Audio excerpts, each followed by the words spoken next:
బాల్కొండ నియోజకవర్గం మెండోరా మండలం పోచంపాడు చౌరస్తా ప్రమాద గంటికలు మోగిస్తుంది. పర్యాటక కేంద్రమైన శ్రీరామ్ సాగర్ ప్రాజెక్టును చూసేందుకు ఎక్కడి నుండో పర్యాటకులు వస్తూ ఉంటారు. కానీ పోచంపాడు చౌరస్తాలో మృత్యువు అనేది చావు పీఠం వేసుకుని కూర్చుంది అన్న సంగతి ఎవరికీ తెలియదు. అంతేకాకుండా పోచంపాడు గ్రామానికి వెళ్లాలంటే చౌరస్తాకు అటువైపు నుండి గ్రామానికి వెళ్లాలంటే ఈ చౌరస్తా దాటి వెళ్లాల్సి ఉంటుంది. ఈ దారిని దాటేటప్పుడు ఏమైనా ఏమరపాటు వహించిన చావు మన కళ్ళ ముందే స్పష్టంగా కనిపిస్తుంది.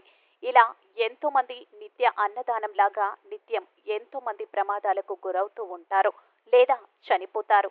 ఇంతమంది గాయాలతో మరణాలతో కాలం వెళ్లదీస్తున్నా ఇప్పటికీ అదే పెద్ద రోడ్లపై పెద్ద వాహనాలు నిలుపుతున్నారు. వీరిని కట్టడి చేయాల్సిన NH-44 వారేం చేస్తున్నారో మరి.